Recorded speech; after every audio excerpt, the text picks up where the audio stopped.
Hello again, listeners. This is episode 149 of the Mediocre Alaskan Podcast. Sorry for neglecting you for the past 2 weeks. I won't lie and say that I didn't have time, because I did have time. Using that excuse of not having time is usually pretty weak, and most of the times it's BS. There's a difference between not having time and not making time, and oftentimes it's it's not making time. That's the problem. I chose not to make the time, and that's why we suffer the consequences of inactivity, is that we don't make time. So I didn't make time. 100% my fault. Yes, I was busy. I still could have made time, and I chose not to. But anyway, so 2 weeks ago, I was on a hike. We did 40.3 miles in the Wind River Range, which is in western part of Wyoming. It is kind of if you go from Yellowstone and you go southeast, there's a couple little mountain ranges in there, and it's a pretty extreme mountain range. Like, you get into some crazy monolithic faces, and it just absolutely, you don't feel like you're, I don't know, it's hard to say. Like, you can't say you don't feel like you're in Wyoming anymore, but the snowy range that's near Laramie has some cool peaks in it. The Bighorn Range does too, but the Wind River, man, it's just so much more extreme. It's so much more angry, and it was very cool to do those miles in there. We did, um, Abby and we met a buddy of mine he was becoming a buddy. He was on the podcast, Adam Crick. He's from Metlakatla, and he's moved back down here to Colorado. So he and a buddy of his met up with us, and it was really fun to do. And it's kind of the new norm. I hate that term, new norm, but doing things recreationally outside with people who you trust have been mitigating the uh, potential for getting the coronavirus and then distributing the coronavirus. So meeting up with people and then doing things that are outside, so the risk is so much less. So we met them at the trailhead, and went up, camped a couple nights. So camped one night on the way up Hobbs Creek, Hobbs Lake. Hobbs Creek is the name of a reel.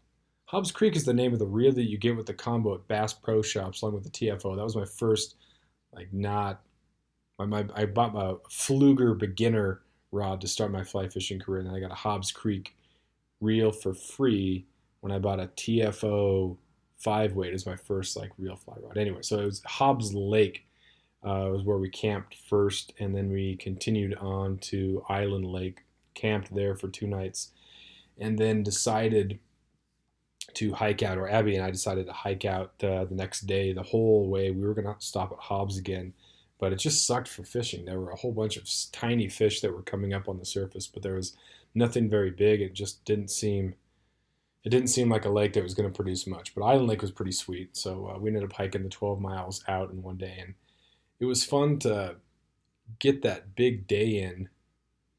We're getting close to the hunting season, so you kind of wonder what type of shape that you're in, and hitting those 12 miles and then getting those 12 miles in before noon. Like, we moved pretty good, so that was fun to get that, and just a fun time, just a fun experience. You get a good workout.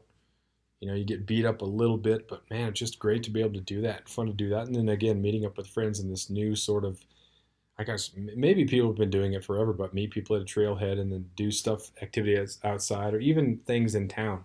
Abby and I haven't been meeting up with anybody really over the last month that I've been here in Laramie. But just meeting people outside and just making a point to respect the space. And during travel, wearing I have a new pair of prescription glasses that fog up every time I stink and breathe when I have the mask on and go to the store, and it just fogs. It just fogs up. Every breath fogs up, so I gotta try to walk slow so it doesn't fog up. But man, whatever. I don't really think that wearing a mask is like an infringement of rights or government overreach. I see it more as like a medical precaution to prevent the government from overreaching. Because when they go with those selective enforcement of closures and curfews and stuff like that, then like that really sucks. But I don't want to get the virus, and so if wearing a mask helps out, and there's people who have those. I've seen some I guess they're kind of funny, but they kind of miss the point. Like a fart still gets out if you're wearing underwear. Well, would you want someone farting in your face raw, or if they had underwear on? Right? I mean, it's going to stop something. And why is anyway, I don't want to get into it. I'm not a doctor. I'm not a doctor. Because I'm not a doctor, because I'm not an economist, I'm not going to pretend that I know everything. So, after years of fine print contracts and getting ripped off by big wireless providers, if we've learned anything, it's that there's always a catch. So when I first heard that Mint Mobile offers premium wireless starting at just $15 a month, I thought, what's the catch? But after talking to them and using their service, it all made sense. There isn't one. Mint Mobile's secret sauce is that they're the first company to sell wireless service online only. They cut out the cost of retail stores and pass those sweet savings directly to you. For anyone who hates their phone bill, Mint Mobile offers premium wireless for just $15 a month. I was hesitant about having to get a new phone and a new phone number, but with Mint, you can use your own phone with any Mint Mobile plan and keep your same phone and your same phone number along with all of your existing contacts. Mint Mobile gives you the best rate whether you're buying for one or for a family, and at Mint, families start at 2 lines. All plans come with unlimited talk and text plus high-speed data delivered on the nation's largest 5G network. Switch to Mint Mobile and get premium wireless service starting at just $15 a month.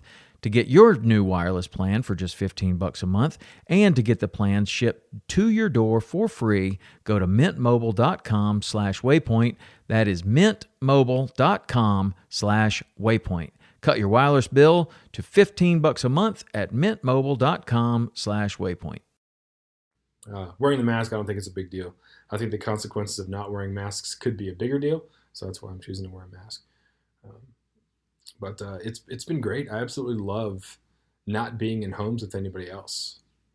It's such a great excuse to be outside, to meet at trails, to do exercise, to meet outside. I haven't gone out to anybody's like porch or deck or anything like that, but just recreation, just getting outside and doing that when possible. And then, granted, that's a lot easier here in Wyoming than it is in urban settings. Like I just can't imagine what it'd be like to live there. But then that's me projecting my lifestyle in an area that's totally contradictory to it.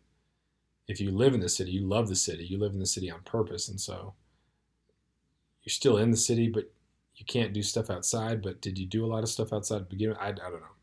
But I think there's something special about adapting things and still figuring out ways to make them work rather than just crying for the past and hoping that it ends up being exactly how it was before, because it's probably not going to be. There's a lot of changes that are going to come out of this that are going to disrupt life a little bit. But again, the stupid term, the term I hate, the new normal, I don't think it necessarily has to be bad. I think that we can do things, work together to mitigate the potential for spreading the virus, ways to be safer, ways to respect the businesses that have opened, the businesses that are trying to stay in business. And if they want you to wear a mask, man. Wear a mask. It's their private business. Wear a mask. That's not too much to ask. But I think people get a little upset, riled up, and I don't know, you're entitled to be upset, I guess, but they're also entitled to say, wear a mask. You're coming into the business. Wear a mask. If people don't, then we might get shut down. So just wear a mask.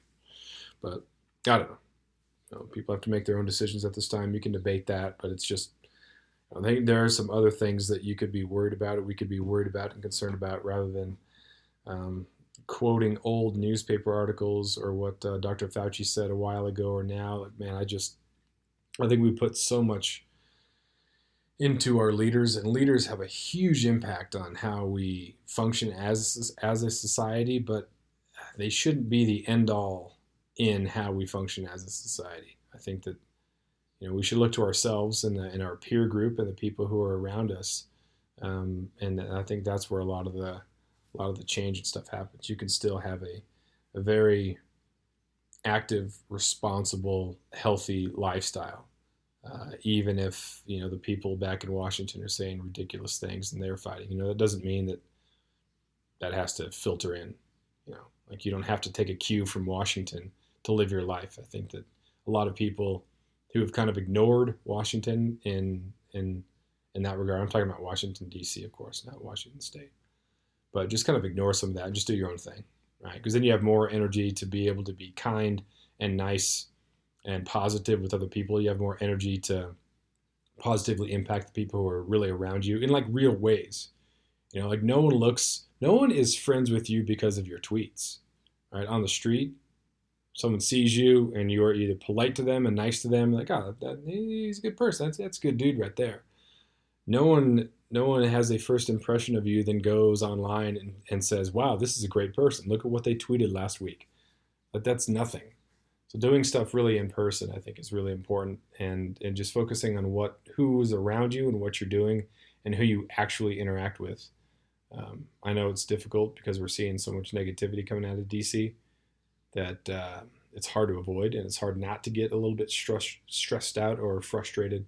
But you can't be taking it out on the person at the store, right? You get all frustrated because of what happened in DC, and you go to the store and you're upset at someone, or you start yelling at someone for not wearing a mask. Why? Why would you do that? I don't know. But yeah, a lot of good still to happen, still to come. So just focus on getting through this and enjoying what's out there. As I said, my time in Wyoming is coming to a close. I'll be back in Alaska the next week and a half. Next Thursday, I think I'm back to Alaska, so I'm stoked for that. To get ready for mountain goat and deer and putting some fish up. I have a vacuum, or I have a canner, and I've canned fish before, but I'm not as good at it as I need to be. I got some buddies that put together just some great recipes, and so it's like, well, do I want to use all this fish and start canning the heck out of fish?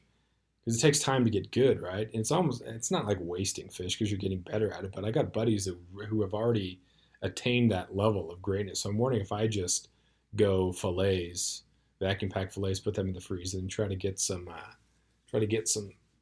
canned stuff from people who know what they're doing. I've also heard about canning venison and how that's really good. But that's the last thing I want to do is right off the bat with my first deer, ruin it in some canning, because I'm sure that I'm not going to be able to do it right off the bat. So, but there it is. Got the last week and a half in Wyoming. Going to check some game cams that we have out for elk and for mule deer, and then back to Alaska to fill the freezer and have a great time. Hopefully it stops raining up there because it's been crazy in Ketchikan, but it's been nice down here. So call that episode 149. Thanks again for your patience and coming back after the 2-week hiatus, and we will talk to you next time.